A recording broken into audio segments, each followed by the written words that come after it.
오늘 고난주일 말씀입니다.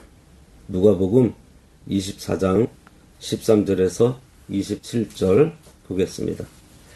그날에 그들 중 둘이 예루살렘에서 25리 되는 엠마오라 하는 마을로 가면서 이 모든 된 일을 서로 이야기하더라.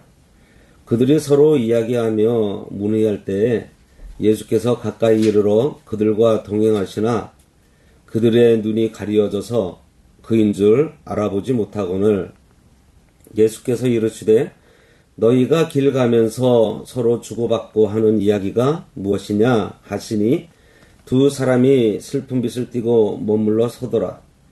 그 한 사람인 글로바라 하는 자가 대답하여 이르되 당신이 예루살렘에 체류하면서도 요즘 거기서 된 일을 혼자만 알지 못하느냐? 이르시되 무슨 일이냐? 이르되 나사렛 예수의 일이니 그는 하나님과 모든 백성 앞에서 말과 일에 능하신 선지자이거늘 우리 대제사장들과 관리들이 사형 판결에 넘겨주어 십자가에 못 박았느니라. 우리는 이 사람이 이스라엘을 속량할 자라고 바랐노라. 이뿐 아니라 이 일이 일어난 지가 사흘째요. 또한 우리 중에 어떤 여자들이 우리로 놀라게 하였으니 이는 그들이 새벽에 무덤에 갔다가 그의 시체는 보지 못하고 와서 그가 살아나셨다 하는 천사들의 나타남을 보았다 함이라. 또 우리와 함께한 자 중에 두어 사람이 무덤에 가 과연 여자들이 말한 바와 같음을 보았으나 예수는 보지 못하였느니라 하거늘 이르시되 미련하고 선지자들이 말한 모든 것을 마음에 더듬있는 자들이여 그리스도가 이런 고난을 받고 자기의 영광에 들어가야 할 것이 아니냐 하시고 이에 모세와 모든 선지자의 글로 시작하여 모든 성경에 쓴 바 자기에 관한 것을 자세히 설명하시니라. 오늘 말씀의 제목은 고난과 영광입니다. 고난과 영광. 오늘 말씀의 요절은 26절 말씀이에요. 그리스도가 이런 고난을 받고 자기의 영광에 들어가야 할 것이 아니냐. 오늘은 종료주일이면서 고난주간이 시작되는 날입니다. 고난주간이 되면 교회는 자연스럽게 십자가 앞으로 가까이 나아가게 돼요. 우리는 예수님의 예루살렘 입성하신 것을 지나서 이제 골고다를 바라보게 됩니다. 나귀를 타고 입성하시는 평화의 왕을 바라보던 우리의 시선은 이제 가시멸관을 쓰고 조롱을 받으시고 마침내 십자가를 지고 가시는 주님의 모습으로 옮겨지게 돼요. 고난주일은 교회가 일부러 많은 것들을 멈추기도 합니다. 일부러 침묵하기도 하고요. 일부러 십자가 앞에 오래 머물기도 해요. 왜냐하면 십자가를 바르게 보지 않고서는 복음을 바르게 알 수 없기 때문입니다. 그런데 고난주일에 우리가 조심해야 할 것이 있습니다. 그것은 그리스도의 고난이 너무 크게 보여서 오히려 그 고난 너머에 있는 하나님의 뜻과 영광이 가려질 수 있다는 사실이에요. 십자가는 분명 참혹해요. 죽음은 분명 실제입니다. 무덤은 분명히 어둡고 차가워요. 그러나 성경은 예수님의 이야기를 십자가로 끝내지 않습니다. 주님은 고난을 받으셨고 그 고난을 통해서 영광에 들어가셨어요.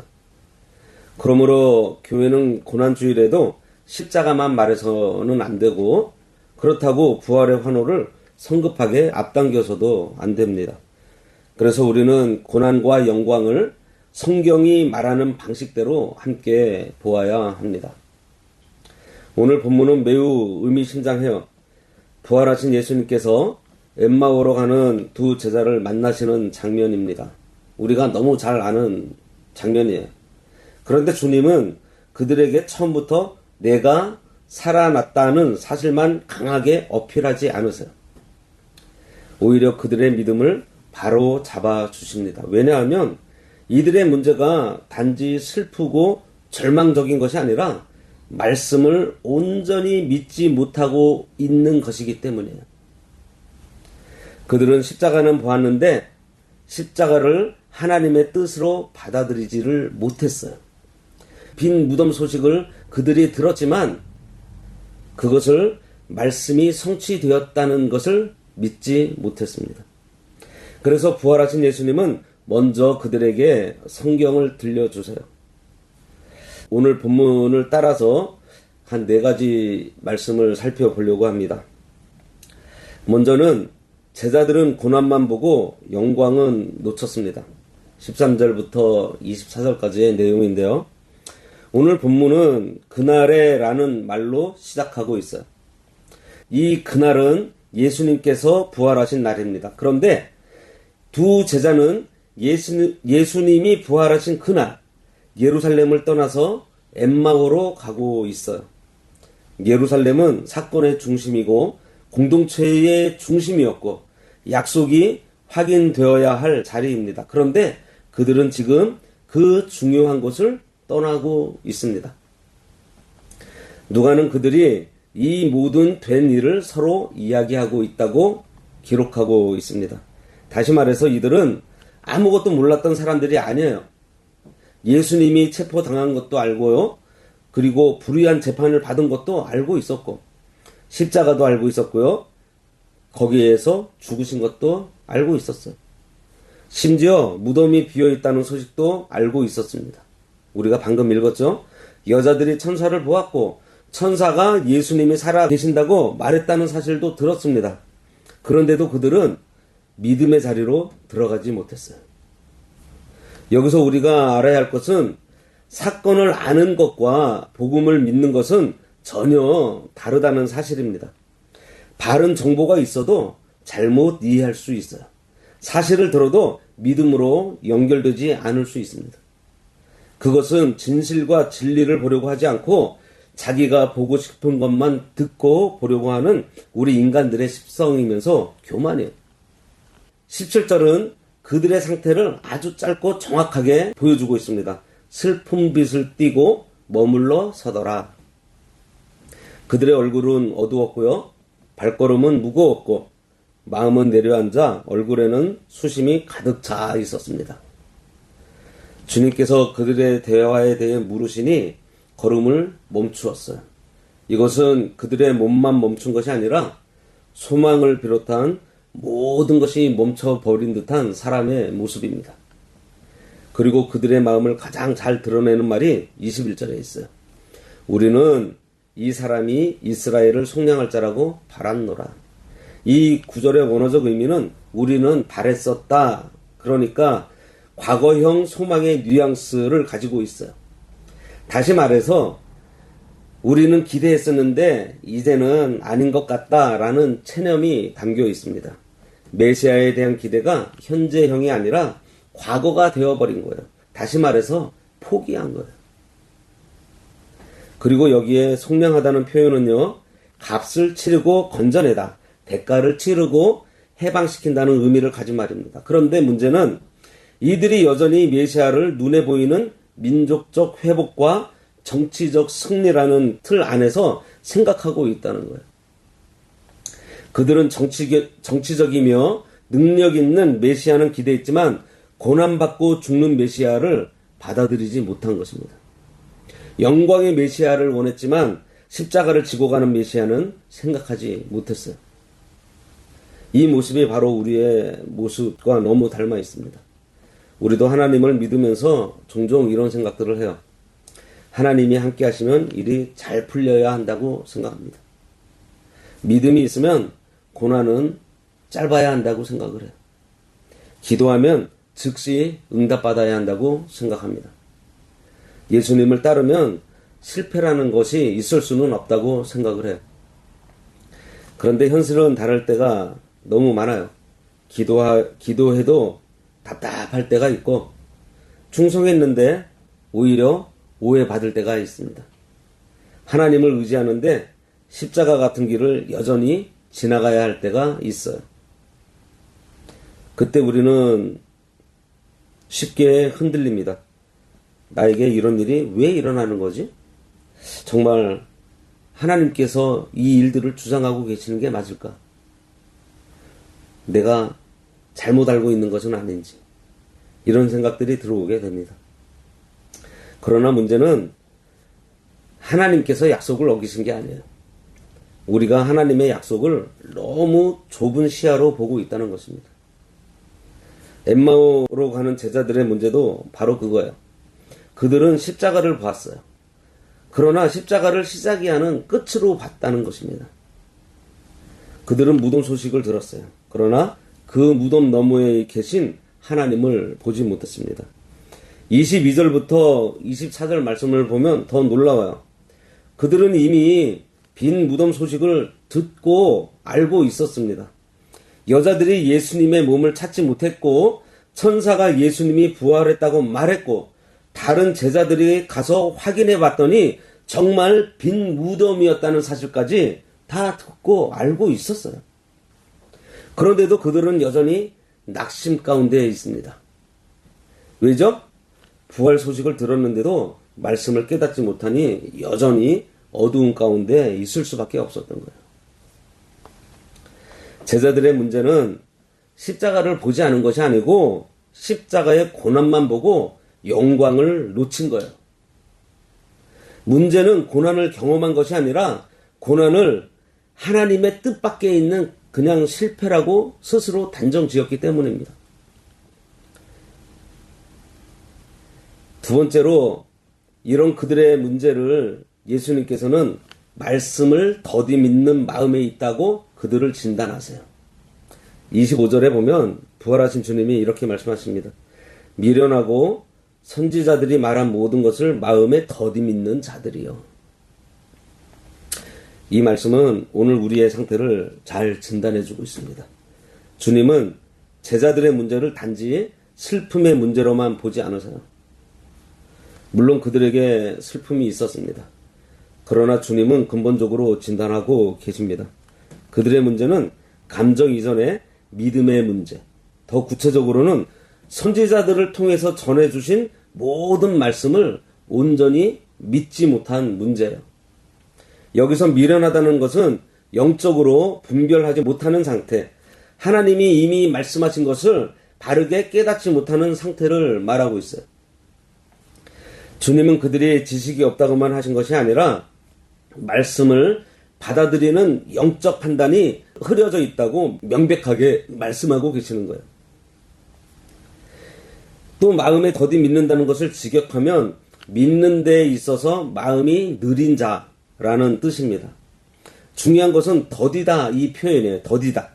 아예 믿지 않는다는 말보다 믿어야 할 때 믿지 못하고 늦어지는 상태를 말하고 있어요. 그러니까 이 더딤은 머리의 속도보다 마음의 속도와 관련되어 있습니다. 여기서 마음은 감정만이 아니고요. 우리들의 인격의 중심, 우리들 판단의 중심, 존재의 중심 모든 것을 다 의미를 해요. 다시 말해서 제자들의 문제는 말씀을 모르는 게 아니에요. 말씀을 받아들이는데 너무 느린 것이 문제라는 거예요. 여기서 우리는 중요한 교훈을 받습니다. 신앙의 위기는 종종 아무것도 몰랐습니다에서 오지 않아요. 오히려 알고는 있는데 마음으로 붙들지 못했다입니다. 말씀을 안 들은 것이 아니라 말씀을 들었지만 전적으로 믿지 못한 거예요. 듣기는 들었지만 현실 앞에서 결단을 하지 못하고 느려진 것을 말하고 있어요. 주님은 선지자들이 말한 모든 것이라고 하셨습니다. 여기서 모든 것이 중요해요. 제자들은 선지자들의 말을 일부는 믿었습니다.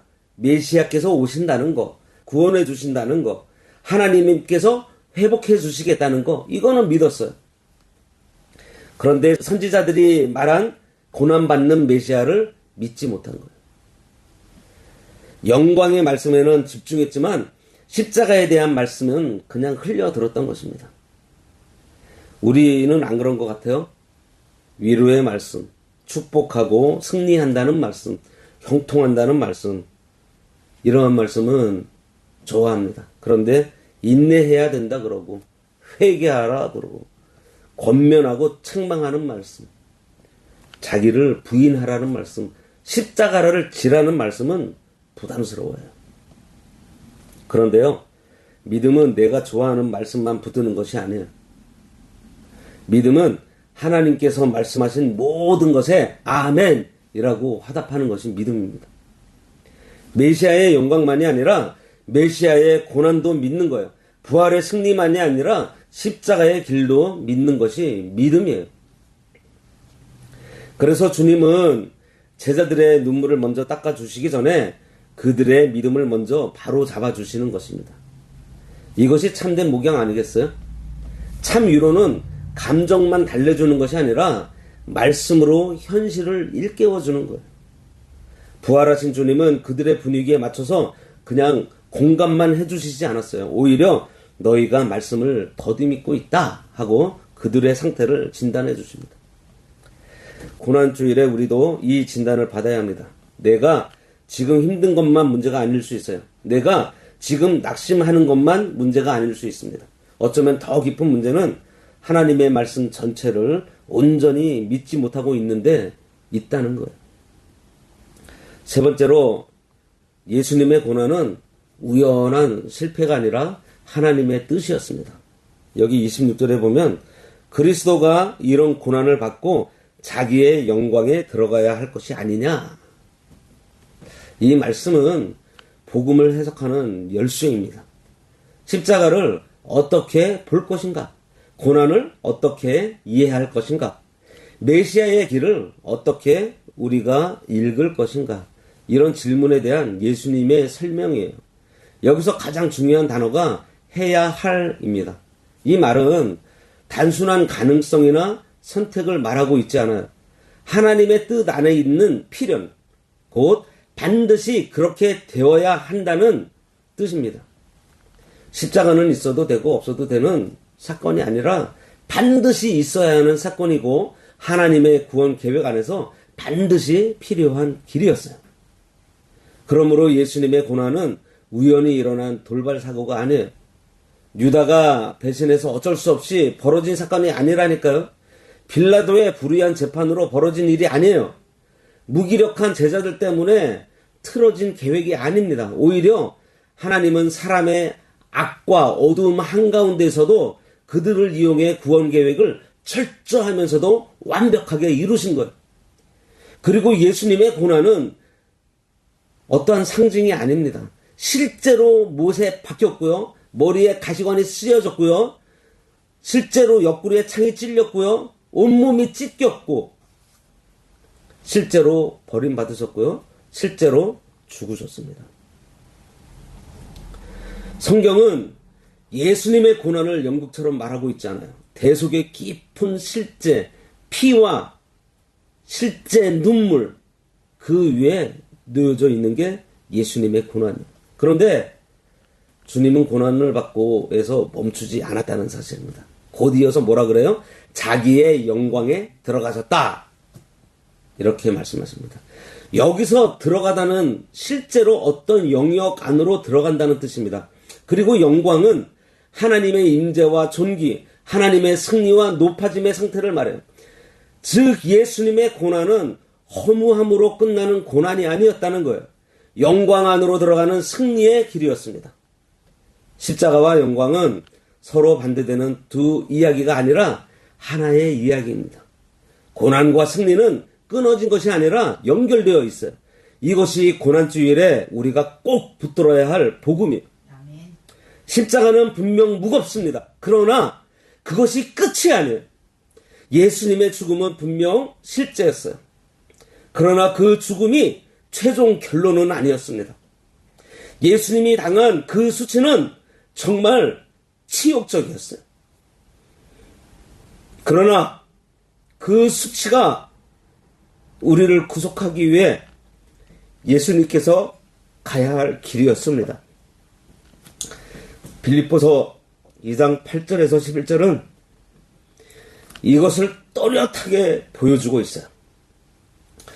예수님은 자기를 낮추시고 죽기까지 복종하셨으며 그것도 십자가에서 죽기까지 하셨습니다. 그리고 말씀은 그러므로 하나님이 그를 지극히 높이셨다고 선포하고 있습니다. 낮아지심과 높아지심이 연결되어 있어요. 순종과 영광이 하나로 이어져 있습니다. 또 히브리서 12장 2절은 예수님께서 그 앞에 있는 기쁨을 위해서 십자가를 참으사 수치를 개의치 않으셨다고 말하고 있습니다. 예수님은 십자가만 보신 것이 아니에요. 그 너머를 보셨습니다. 고통만 보신 것이 아니라 그 순종을 통해 이루실 하나님의 뜻과 하나님께서 기뻐하시는 그 모습을 보셨어요. 그래서 십자가는 고통이지만 동시에 순종이고 수치이지만 동시에 속죄입니다. 십자가는 죽음이지만 동시에 새 생명으로 들어가는 문이에요. 오늘 우리의 삶에도 마찬가지입니다. 모든 고난을 우리가 다 이해할 수 없어요. 어떤 슬픔과 고난은 여전히 설명되지 않습니다. 어떤 상처는 여전히 쓰리고 아파요. 그러나 예수 그리스도의 십자가를 통해 우리는 한 가지를 알 수 있습니다. 하나님은 고난을 통과하여 영광을 이루시는 분이라는 사실이에요. 그러므로 성도인 우리는 고난과 절망 가운데서도 함부로 끝났다고 말해서는 안 되는 것입니다. 네 번째로 성경 전체는 고난받고 영광에 들어가시는 그리스도를 증언하고 있어요. 27절 말씀은 전하는 저에게나 그리고 듣는 성도에게도 매우 중요한 구절입니다. 이에 모세와 모든 선지자의 글로 시작하여 모든 성경에 쓴 바 자기에 관한 것을 자세히 설명하시니라. 부활하신 예수님이 제자들을 회복시키시는 방식은 강하게 밀어붙이지 않으십니다. 먼저 성경을 풀이해 주세요. 왜냐하면 부활신앙은 순간적 감정으로 서는 것이 아니고 계시된 말씀 위에 세워져야 하기 때문입니다. 여기서 자세히 설명한다는 이 동사는 풀어준다 또는 해석한다는 뜻입니다. 예수님은 제자들이 슬퍼하는 것을 넘어서도록 먼저 성경을 풀어서 해석해주고 있어요. 또한 모세와 모든 선지자는 구약 전체를 가리키는 표현입니다.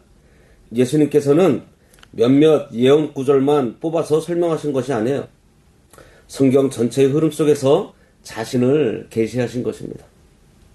율법과 선지서 전체가 그리스도를 향하고 있다는 뜻이에요. 성경은 단순한 도덕책이 아니에요. 인생을 조언한 책도 아니에요. 성경은 예수 그리스도, 특별히 고난받고 영광에 들어가시는 예수 그리스도를 증언하는 책입니다. 우리는 구약 곳곳에서 예수 그리스도를 보게 돼요. 유월절 어린 양의 피는 장차 오실 그리스도께서 십자가에서 피 흘리실 것을 가리키고 있고, 모리아 산의 이삭 사건은 독생자를 내어주시는 하나님 아버지의 사랑을 보여줍니다. 광야의 노뱀은 믿음으로 바라볼 구원의 방식을 예표합니다. 시편의 의로운 고난자는 메시아의 순환을 미리 증언해주고 있어요. 이사야서 23장의 고난받는 종은 우리의 질고를 지고 우리의 슬픔을 당하시는 그리스도를 분명하게 설명하고 있습니다. 그러므로 제자들의 문제는 단지 한 사건을 오해한 것이 아니에요. 그들은 성경 전체의 중심인 예수 그리스도를 놓쳐버린 것입니다. 그리스도가 어떤 메시아인지, 하나님의 구원이 어떤 방식으로 이루어지는지, 영광이 어떤 길을 통하여 오는지를 놓쳐버린 거예요. 바울도 고린도전서 15장 3절과 4절에서 복음을 설명하면서 두 번이나 뭐라 그래요? 성경대로라는 표현을 쓰고 있어요. 그리스도께서 우리 죄를 위해서 죽으신 것도 성경대로이고 사흘 만에 살아나신 것도 성경대로입니다. 즉 십자가도 하나님의 계획 안에 있고 부활도 하나님의 계획 안에 있어요. 여기서 우리는 중요한 교훈을 받습니다. 우리 삶 가운데 모든 사건을 감정으로만 해석하면 쉽게 무너져요. 눈앞의 상황만 보면 쉽게 절망할 수밖에 없습니다. 보이는 것만 믿으면 낙심돼요. 그러나 말씀에 비추어서 보면 다 새롭게 보여집니다. 엠마오 제자들이 살아난 것은 단순히 예수님이 옆에 계셨기 때문이 아니에요. 예수님이 성경을 열어주셨기 때문입니다. 나중에 그들은 말하죠. 길에서 우리에게 말씀하시고 성경을 풀어주실 때 우리 속에서 마음이 뜨겁지 아니하더냐. 말씀이 풀릴 때 마음이 다시 살아났습니다. 말씀이 열릴 때 십자가가 다시 읽혔고요. 말씀이 밝아질 때 고난 너머에 있는 하나님의 뜻, 하나님의 영광을 보기 시작한 거예요. 그래서 오늘 본문 말씀을 통해서 이번 고난주간을 어떻게 보내야 할까요? 고난주간을 보내는 동안 우리는 십자가 아래서 회개하되 부활의 소망을 잃지 말아야 하겠습니다. 오늘 이 말씀은 우리에게 분명한 교훈을 줘요. 먼저 우리는 십자가를 피하지 말아야 합니다. 오늘은 고난주일이에요. 오늘 말씀을 통해서 우리는 주님의 고난을 결코 가볍게 다루면 안 된다는 것을 알았습니다. 주님의 상처 앞에서 내 죄를 볼 줄 알아야 돼요. 저 상처가 내가 낸 상처라는 거예요. 내가 얼마나 쉽게 죄를 가볍게 여기고 얼마나 쉽게 은혜를 당연하게 여기고 있고 얼마나 쉽게 예배를 습관하고 있는지 저 십자가 앞에서 내가 드러나야 합니다. 십자가는 우리의 감정을 잠시 움직이는 장면이 아니라 우리의 죄를 폭로하는 자리예요. 두 번째로 우리는 십자가를 끝으로 생각하지 말아야 합니다. 그리스도의 고난에 가려서 부활이 가려지면 안 돼요. 오늘은 부활주일이 아니지만 그렇다고 고난주일이 절망주일이어서도 안 됩니다. 오늘 우리는 성급히 환호하지 않아요. 그러나 동시에 주님의 십자가를 마지막 패배처럼 여기지도 않습니다. 예수님은 이런 고난을 받고 자기의 영광에 들어가셨어요. 고난과 영광은 성경 안에서 끊어지지 않아요. 연결되어 있습니다. 세 번째로 우리는 말씀으로 현실을 바라봐야 합니다. 엠마오로 가는 제자들은 사건을 몰라서 낙심한 것이 아니에요. 말씀을 깨닫지 못해서 낙심한 것입니다. 우리도 마찬가지예요. 인생의 엠마오로 가는 길을 걸을 때 눈앞에 있는 상황만 보면 앞이 보이지 않을 수 있습니다. 그러나 말씀을 듣고 말씀을 읽으면 우리 마음이 살아나요. 말씀의 현실을 즉시 다 바꾸지 않을 때도 그 현실을 읽는 우리의 눈을 먼저 바꾸어 줍니다. 네 번째로 성도인 우리는 엠마오로 가는 제자들처럼 우리는 바랬었다라는 과거형 믿음에서 현재형 믿음으로 돌아와야 하겠습니다. 혹시 지금 그렇게 말하고 싶지 않으세요? 한때는 기대했는데 지금은 잘 모르겠어. 예전에는 기도도 잘했는데 지금은 기도하는 것도 지쳤어. 하나님이 일하실 줄은 믿고 있지만 그냥 지금은 포기하고 싶어. 그렇다면 오늘 이 본문 말씀을 붙드시기 바랍니다. 부활하신 예수님은요, 낙심하고 있는 두 제자를 정죄하지 않으셨어요.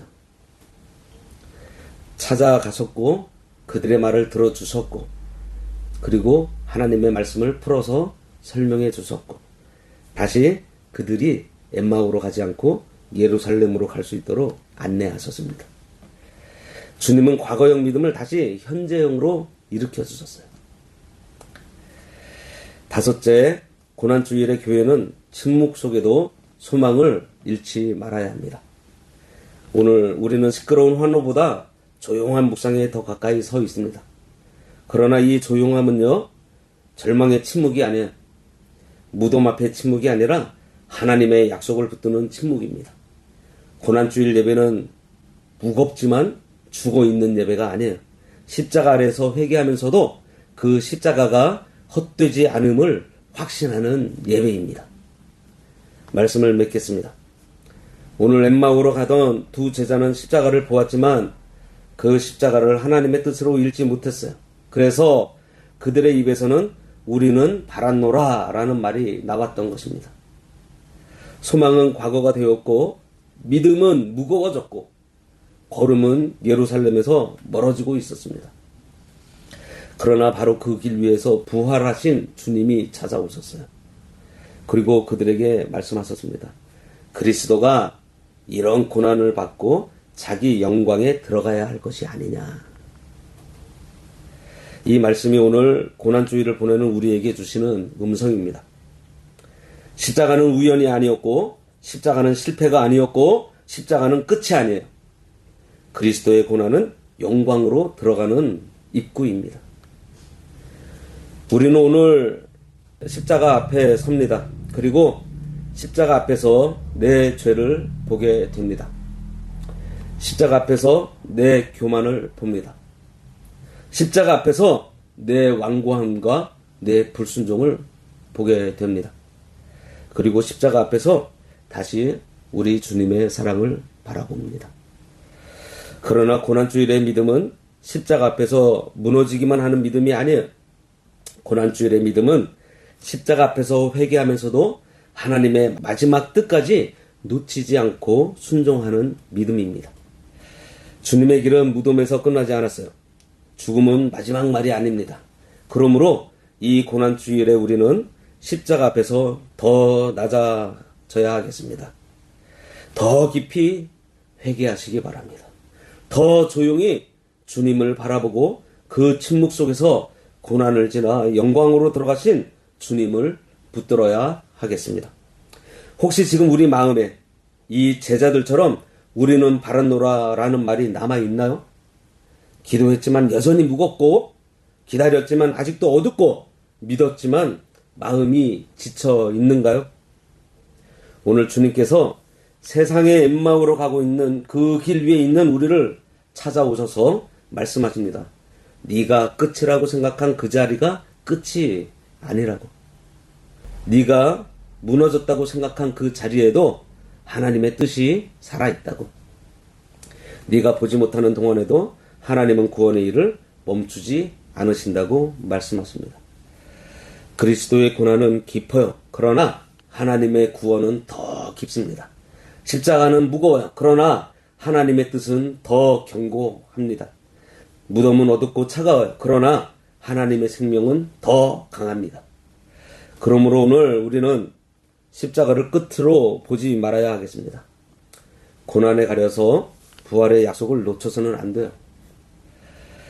주님의 상처 앞에서 회개하고 주님의 말씀 앞에서 다시 서고 주님의 길을 따라 조용히 믿음으로 걸어가야 하겠습니다. 이 고난주일에 십자가 앞에서 더 낮아지고 말씀 안에서 더 밝아지고 소망 가운데 더 견고해지는 우리 모두가 되기를 간절히 바랍니다. 기도하겠습니다.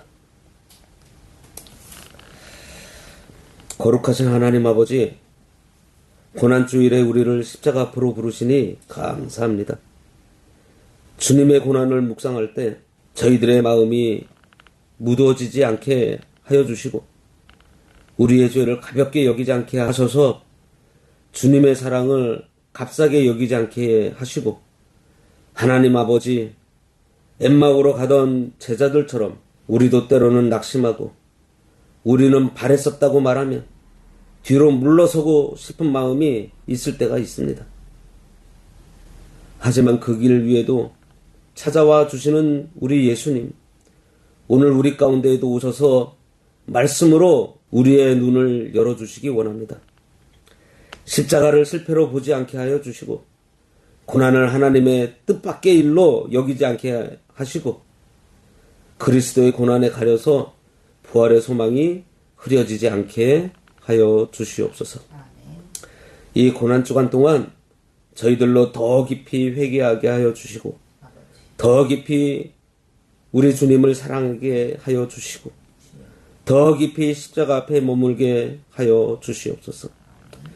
그리고 주님, 아직 우리 삶에 해결되지 않은 문제와 여전히 눈물 나는 자리와 아직도 무덤처럼 느껴지는 시간이 있을지라도 주님의 길이 고난을 지나 영광으로 이어졌다는 것을 믿게 하여 주시옵소서. 우리를 낮추시되 무너지게 하지 말아주시고 회개하게 하시되 절망하게 하지 마시고 침묵하게 하시되 소망을 잃지 않게 하여 주시옵소서. 예수님의 이름으로 기도드리옵나이다. 아멘.